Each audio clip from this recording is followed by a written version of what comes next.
Hi guys! We are starting a new week. I usually start with like a devotional before I do anything during the day. I started reading Seeing Beautiful Again. So this was literally on my like little bookshelf for the longest time. And after I finished The Well-Watered Woman, I was like, well, what should I read? And I looked at my little bookshelf and this was in there. And I was like, why buy something new if you already have it? Today I did read number 10. The title is This Won't Be for Nothing. The verse was, you intended to harm me, but God intended it for good to accomplish what is now being done, the saving of many lives. And they're talking about Joseph's story. If you know, you know. What you are going through won't be for nothing. Your hurt will not be wasted. It will be for the saving of many lives. God has a plan for your life too. The enemy is going to try to trip you and rip you to shreds with the hurtful hisses that all of this suffering is for nothing. Don't you dare listen. God can still bring good from what feels impossible. You will see beautiful even from what feels too far gone. Close your eyes and breathe. You're brave, beautiful, and hand-picked. I've been reading about anger. Lord, what do you want me to read, right? What do you want me to actually focus in my life? And then I saw anger and something in me was like, click it. So I clicked it, but I do struggle with anger and I feel like it gets to me to a point where I can't see anything else but my anger. And that's just not okay. And I don't want to be that person. But today's, I didn't even want to share it because it's so personal. I'm not going to be prideful because it says anger is prideful. Fleshly anger is rooted in pride.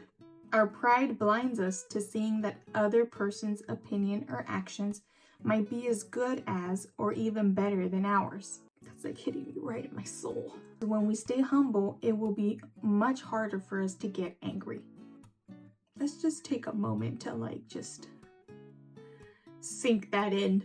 My dear brothers and sisters, take note of this. Everyone should be quick to listen, slow to speak, and slow to become angry, because human anger does not produce the righteousness that God desires. I guess I'm being vulnerable because I don't want to be prideful, but I am an angry person and I need to let it go because it's not good for you and that is not what God wants you to share in the world. Like, God wants you to be filled with love, joy, peace, like all the fruits of the Spirit. I just need to take a breath.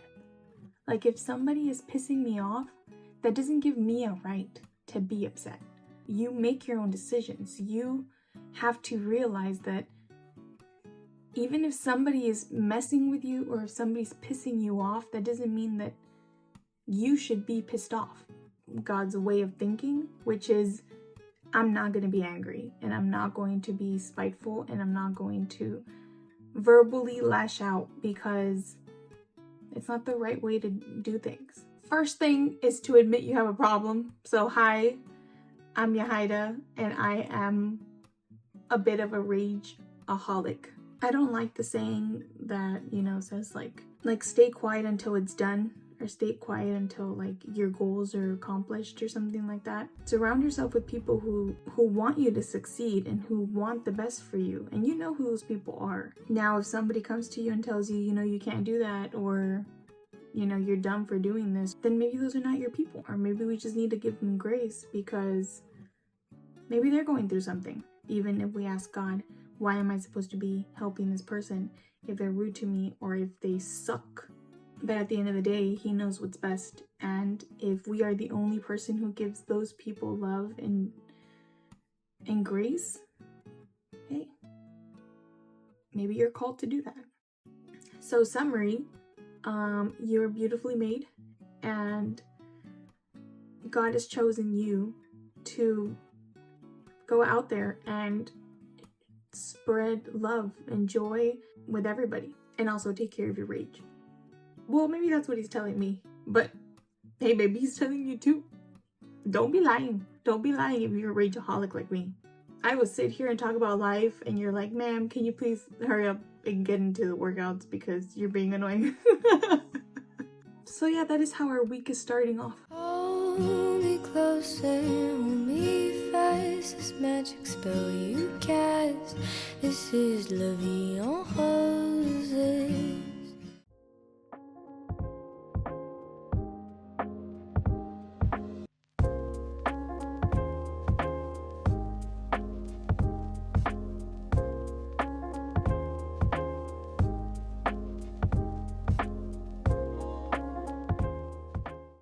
I already did 2 sets.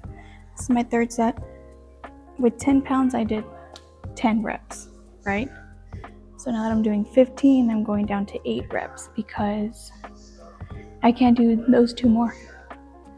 Like I can't, but it's okay because it's more weight.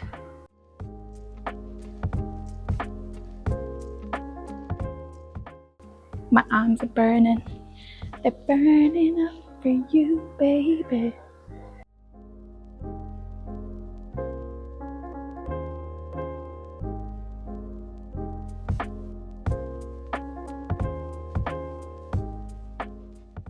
At this point, I'm exhausted.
So I'm about to go to the gym. I'll be very honest.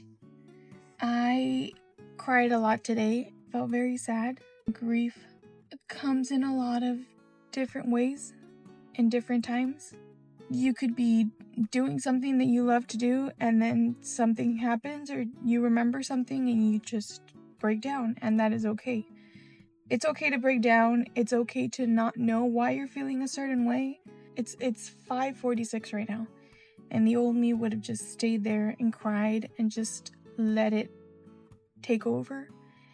And then eventually, like, not do anything for the rest of the day. Like, that's the old me. And today I cried for a little bit. And I think I still need to cry. And I understand that. And I have to be okay that I'm not okay. And that's okay. But I cried what I needed to cry. And then I picked myself back up. I said, Lord, help me figure out what's going on. I don't want to be my old self. I want to be new, and I want you to transform me to something that you want me to be, not what my grief wants me to be. So I did. I got up.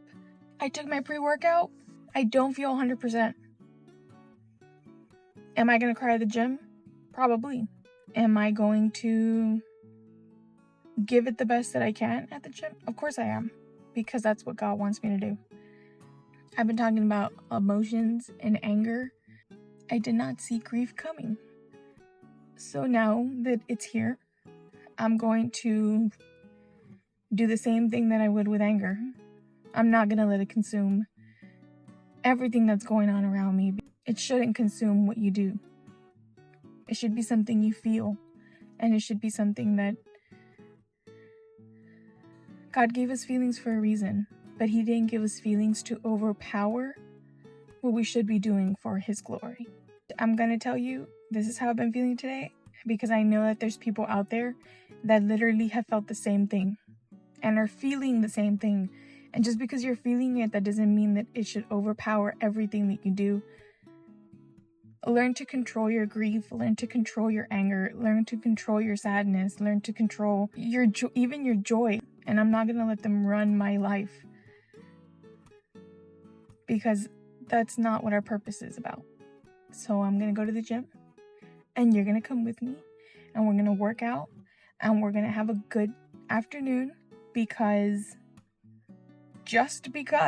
I'm literally doing 40 pounds. I could do 55. Does that mean I should? No. God is doing something right now. He is healing someone. He is saving someone.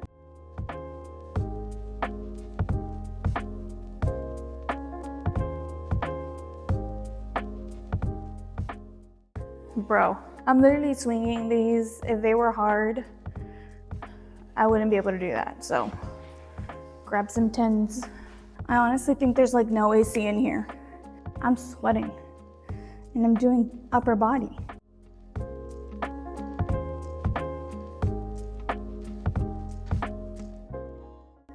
Over every heart and every mind, 'cause I know there is peace within your presence. I speak Jesus.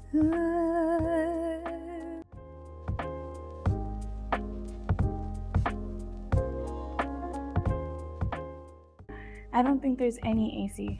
I'm like sweating, and you're like, I'll fix it.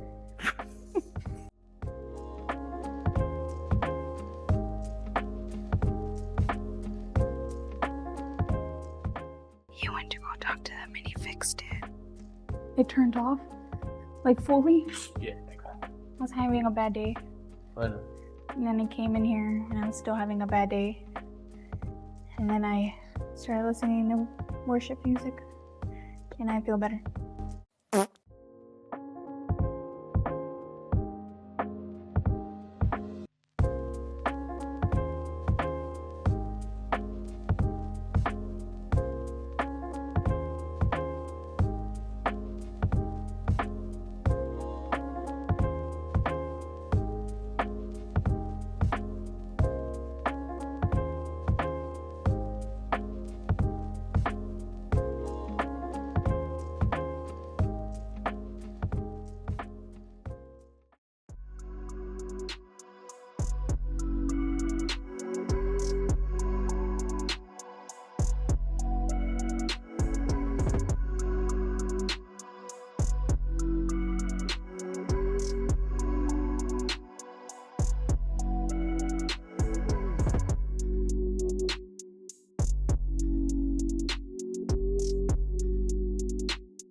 My goal was to work out Tuesday, Wednesday, Thursday, and Friday. And I did it. Yay. Even if I had to do schoolwork, even if I didn't want to, even if my emotions were taking over, I still went to the gym and I pushed, and I hope that you do too. I hope you don't give up, and I hope that even when you feel like you can't, just know that you can. You physically can. Like, you physically can get up from the couch and go do something. I started this channel because I knew that if I didn't record myself and put it out there, I wasn't gonna do it. So you are literally going through life with me. If you're watching, I want you to feel better. I want us to move on from something horrible that has happened to us. I don't want us to feel hopeless. The Lord provides hope. and He provides peace, and He provides joy, and He also provides the strength for you to get out of bed when you don't want to. God gives you the strength to move on, and He gives you the strength to continue working on your goals. And my goal is to bring a smile to your face because you're beautiful. Even though we have all these crazy emotions, I hope you don't allow your emotions to get the best of you. I'm not perfect. I'm struggling. I have no idea how I'm going to do like school, working out, editing, but I'm going to do it. The same way I set the goals of working out, the same way I'm going to set goals for the semester of school. It's easier said than done, so hopefully it does work. I pray that you love yourself, be confident, and do not let anybody steal your joy. Have a great week. Love you. Bye.